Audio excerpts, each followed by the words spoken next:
ओ सजात्म स्वरूप परम गुरु शुद्ध चैतन्य स्वामी ने नमः।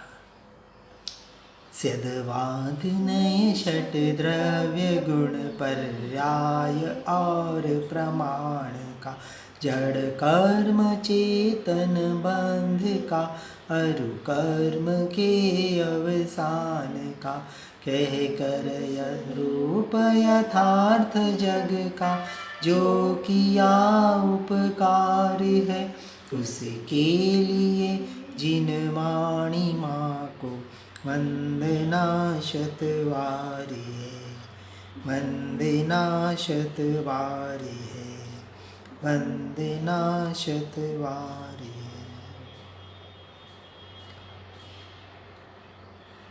जो जानादि अरहंत दवत्त गुणत्त पज्जयते हिम, सो जानदि अप्पाणम तस् मोहो खलु जादि लयम।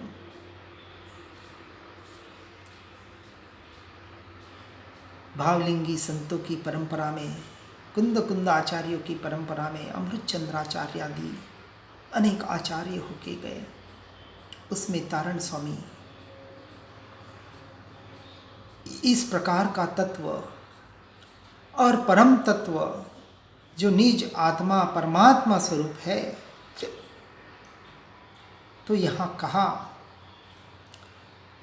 जो अरहंत परमात्मा को द्रव्य गुण पर्याय से जानता है, वह स्वयं की आत्मा को जानता है, और जो स्वयं की आत्मा को जानता है वही सच्चे देवगुरु शास्त्र को जान सकता है।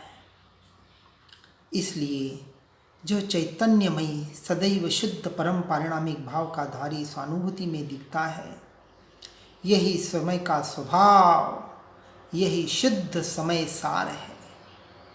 वीतरागी भावमयी अपना सिद्ध स्वरूप ही परम जिन और परमेष्टि स्वरूप है। ऐसे देवों के परम देव निज शुद्धात्म देव को मैं नमस्कार करता हूँ।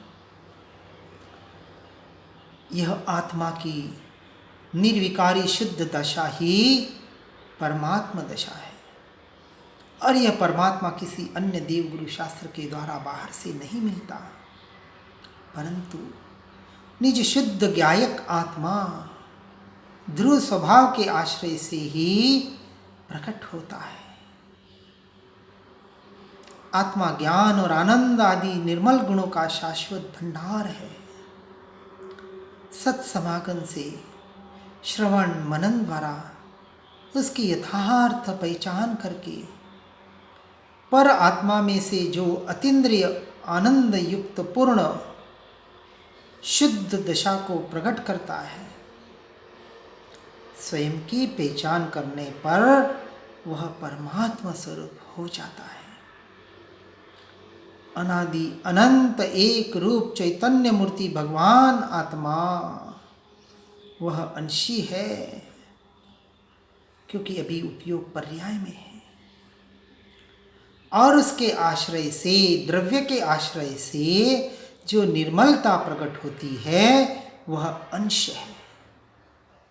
इसलिए निर्मलता के इस वक्त भी अंश पर उपयोग न रखकर परिपूर्ण घनपिंड ऐसे चैतन्य तत्व पर, अंशी पर जो दृष्टि रखता है,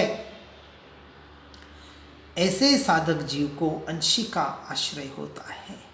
अंश का भी नहीं, उसे ही अपने शुद्ध अखंड एक परम पारिणामिक भाव स्वरूप निज कारण परमात्मा का निरंतर अवलंबन वर्तता है।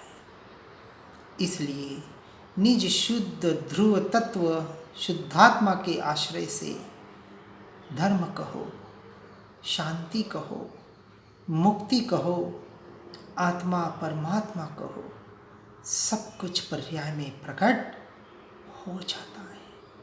कुछ विशेष करना नहीं पड़ता, सिर्फ आत्मरमणता का पुरुषार्थ करना है, बाकी सब सहज होते जाएगा। अब आगे इस परमात्मा स्वरूप मोक्ष की उपलब्धि साधना का मार्ग क्या है, इसको गाथा 2 में बतलाते हैं। जिनवयनम सद्दहनम कमलसिरी कमलभाव उवन्नम अर्जिक भाव स उत्तम ईर्ज स्वभाव मुक्ति गमनम च। अर्थात हे आत्मन, हे कमल श्री आत्मन, जिनेन्द्र के वचनों का श्रद्धान कर अपना कमलवत निर्विकारी न्यारा ऐसा जो ज्ञायक भाव है उसे प्रकट करो। आर्य का साधु पद के भाव जगाकर सरल स्वभाव में रहो। सहज स्वभाव हो जाना ही मुक्ति का मार्ग है। यानी कह रहे हैं मात्र सम्यक दर्शन पाके बैठ मत जाना, सम्यक दर्शन के साथ सम्यक ज्ञान यानी ज्ञान स्वभाव की और निरंतर उपयोग को ले जाना, ज्ञान को ज्ञान में स्थिर करने का पुरुषार्थ करना, यह सम्यक ज्ञान की आराधना।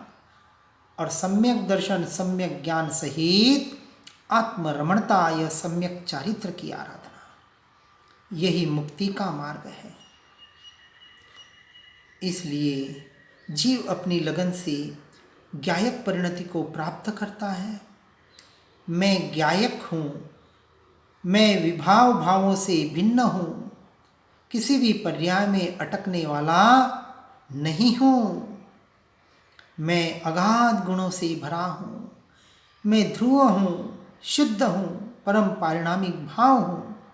इस तरह से अनेक प्रकार के विचार सम्यक प्रतीति की लगन वाले मुमुक्षु को आते ही आते हैं। ऐसे विचार नहीं आएंगे, इसी का नाम शुद्ध भाव है। ऐसे रुचि का पोषण और तत्व का मंथन चैतन्य के साथ एकाकार हो जाए तो कार्य हुए बगैर रहता नहीं, कार्य होवे ही होवे। हमें तो आत्मा अनुभव में नहीं आ रहा है, इतना सुन रहे पढ़ रहे हैं। अरे भैया, आत्मा नहीं तो और क्या अनुभव में आ रहा है? जानने वाला ही तो जानने में आ रहा है, बस हम उसका निर्णय नहीं कर पा रहे हैं, उसका सहर्ष स्वीकार नहीं कर पा रहे हैं, क्योंकि अभी तक रुचि पर द्रव्यों में कहीं न कहीं बहुत अटकी हुई है। संसार की रुचि हमारी छूट नहीं पा रही है।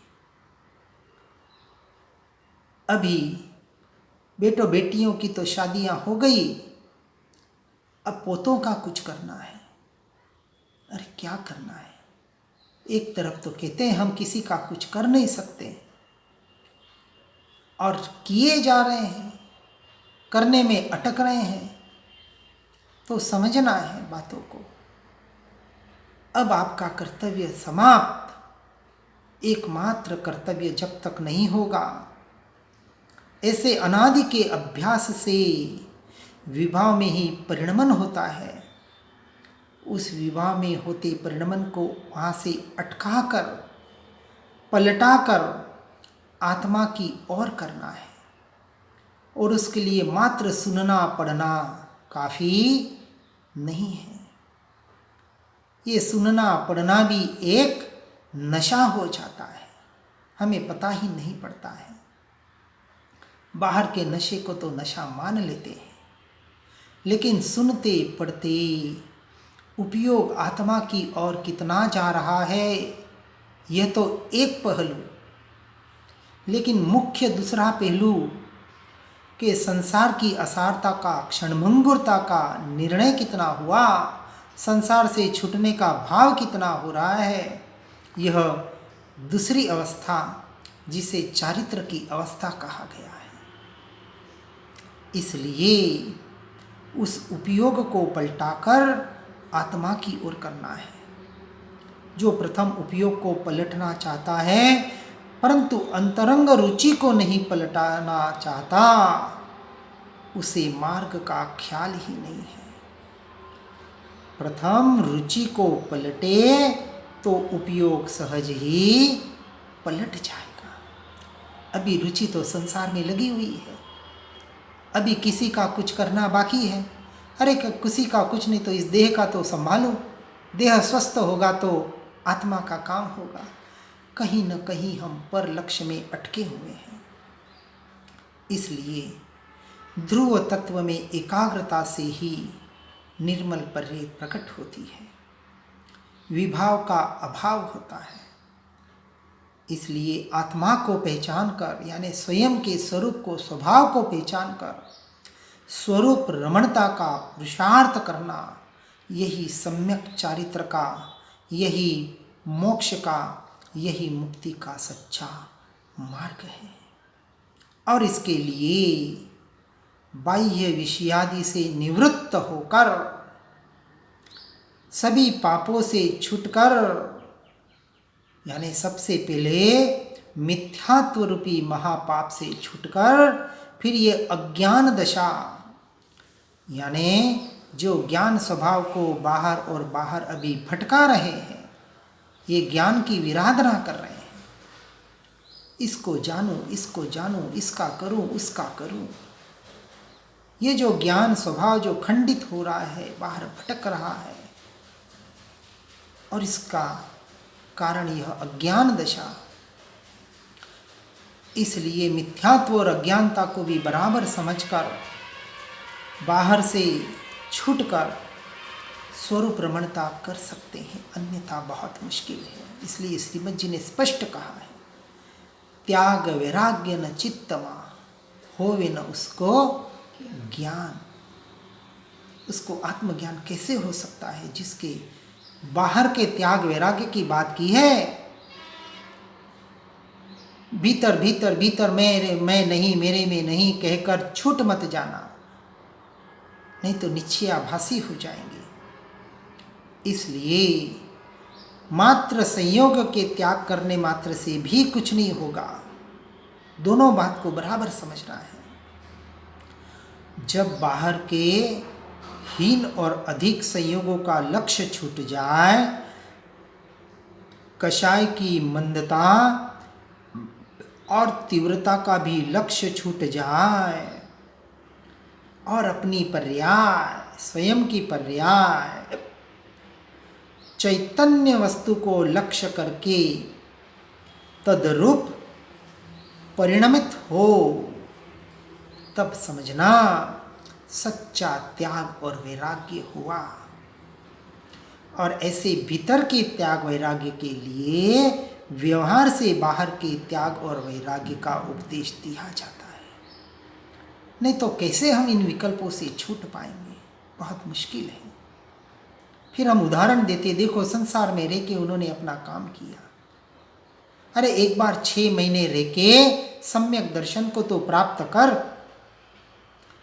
कमल बन जा, फिर भले संसार में कमल जैसे रहना सीख जाएगा तो कोई बात नहीं, लेकिन वो कमल बनकर वहाँ संसार में रचपचता नहीं है। कब छूटूं वहाँ झंखना होती है। और जैसे ही उसे ऐसा संयोग मिलता है, ऐसा कोई कारण मिलता है, त्वरित वहाँ से छूटकर अपने आत्म कल्याण में लगता है। यही यथार्थ त्याग का स्वरूप है। यह सहज सरल परिणति, ज्ञायक कमल भाव साधु जीवन की प्रामाणिकता है। सर्वोत्कृष्ट महिमा का भंडार चैतन्य देव अनादि अनंत परम पारिणामिक भाव में स्थित है। इसलिए द्रव्य दृष्टि करके अखंड एक ज्ञायक रूप वस्तु को लक्ष्य में लेकर उसका ही अवलंबन करो, यही जिनेंद्र परमात्मा की देशना है। यह देशना लब्धि बिना प्रायोग्य लब्धि के फलित नहीं होगी। अभी हम सिर्फ शैवक्षम लब्धि कर रहे हैं। इससे जब तक विशुद्धि लब्धि नहीं आएगी, संसार की असारता ग्रहण नहीं होगी, तब तक देशना लब्धि परिणमित नहीं होगी। इसलिए प्रयोगों के द्वारा हम कर्ण लब्धि तक, आत्मानुभूति तक पहुंच सकते हैं। ऐसा यह आत्मा कौन? मैं, अनंत गुणमय होते हुए भी द्रव्य दृष्टि गुणों के भेदों को ग्रहण नहीं करता। वह तो एक यानी मैं एक अखंड त्रैकालिक ध्रुव स्वभाव को अभेद रूप से ही ग्रहण करता हूं और इसके आश्रय से ही सम्यक दर्शन, फिर 5वां गुणस्थानक श्रावकपना और 6ठा गुणस्थानक मुनिपना और 13वां गुणस्थानक केवल ज्ञानपना और सिद्ध दशा प्रकट होती है। शांति और सुख परिणमित होता है, वीतरागता आती है और परमात्मा पद और मुक्ति की प्राप्ति होती है। इसके अलावा दूसरा और कोई रास्ता तीनों काल में, तीनों लोक में हमें तो समझ में नहीं आता। ऐसे ज्ञानी पुरुषों के द्वारा हमने जाना, पहचाना है और उसे ग्रहण किया है।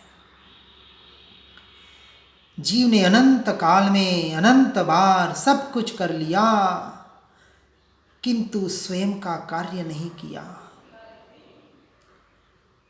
सद्देव सद्गुरु क्या कहते हैं?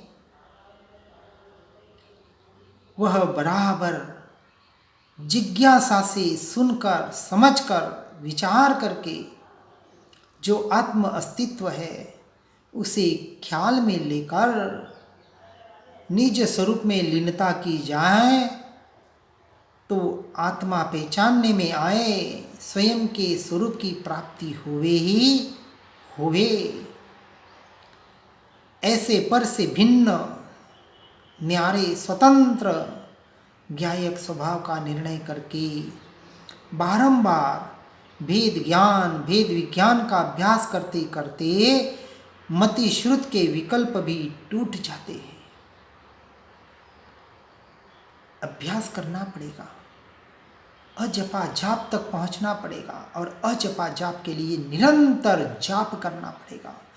रटन चिंतन बारंबार उसका अभ्यास करना पड़ेगा और उसके लिए एकांतवास की बहुत आवश्यकता है, क्योंकि हम घर संसार में रह के इसकी निरंतरता नहीं ला पाते हैं। सिर्फ अपने आप को ठग मान लेते हैं, संतोषी मान लेते हैं सुनकर और पढ़कर। इसलिए उपयोग गहराई में जब जाता है तब ही आत्मा के दर्शन होते हैं और ज्ञायक स्वभाव आत्मा का निर्णय करके मति श्रुत ज्ञान का उपयोग जो बाह्य में जाता है, कहाँ जाता है?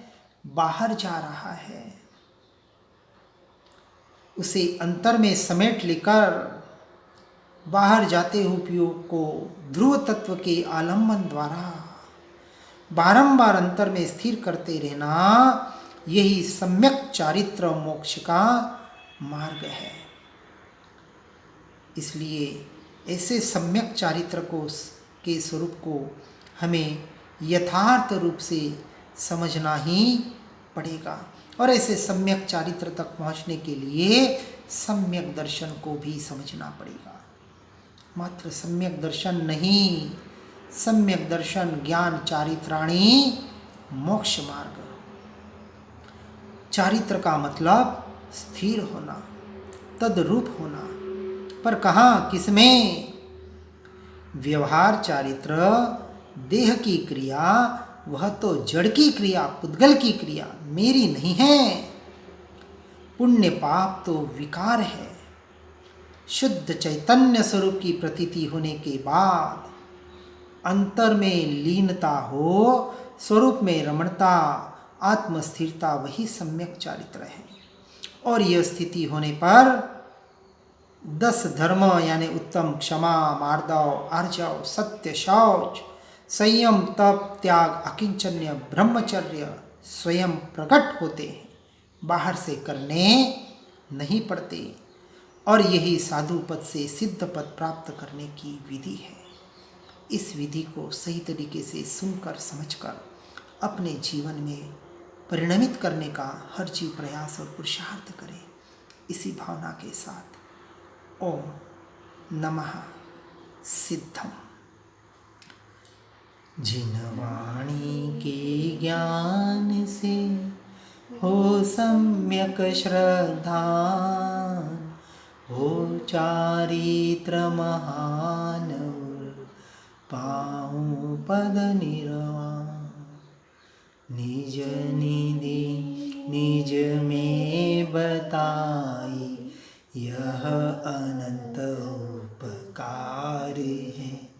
उसके लिए जिन वाणी माँ को वंदना शतवार है, वंदना शतवार है, वंदना शतवार